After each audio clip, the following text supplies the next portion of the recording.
That's more like it.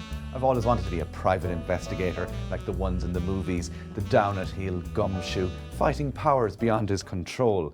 But all over the world, real-life investigators are investigating a very big issue. This week, I'm in search of answers about corruption and business. Keep it to yourself. For businesses around the world, corruption is a real issue. There's even an index of countries which tells you which are the most and least corrupt. The Corruption Perceptions Index looks at public sector corruption in about 180 odd countries. And generally the ones that do better are the Scandinavian countries, Singapore, New Zealand.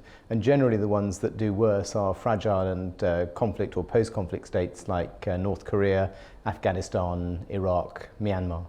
Any country is susceptible to corruption, and it's a mistake to think that some countries are basically corrupt and others aren't. It's about the robustness of your systems and your defences against corruption. And when it takes root, it's very, very hard to eradicate. And it's not a victimless crime. There is a direct cost to business from corruption. The British government figure is that it increases the cost of doing business by 10%, and that either is paid by the customer or eats into profits. But one thing I'd like to know more about is how does it work, this bribery, corruption-y business? Not that I'm going to be doing anything of it, of course. How do you, as an individual employee, organise to pay a bribe to a foreign public official in another jurisdiction? And if you are engaged or committed to paying a bribe, how then do you generate the finances for that from the business model, from internally from the business? So often what we see is the use of third parties, in many cases of international bribery, and that could be an agent working in a foreign jurisdiction on your behalf who would then pay a bribe. So in some way you have to try and direct the finances, the funds, to that foreign agent to pay the bribes on your behalf, whether in cash or not. And often in those cases we see the use of corporate vehicles, offshore financial centres to try and conceal the movement of illicit finance. Look, I gotta go, but I think I'm about to crack this case wide open. But once they've made their money, how do you stop people who practice corruption from enjoying their ill-gotten gains? I've always wanted to say that, ill-gotten gains.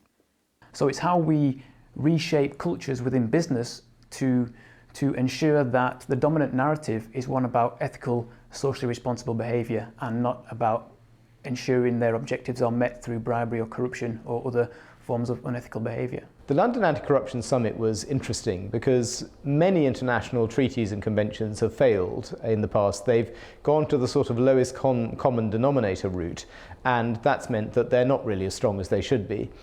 The London Summit tried to bring together governments that really were serious about tackling corruption to try and set the bar in a new place, and broadly I think it's achieved that. Right, it looks like investigators, proper ones, not me, are part of a global momentum to take down the bad guys. Now, if you'll excuse me, a new case has just come in.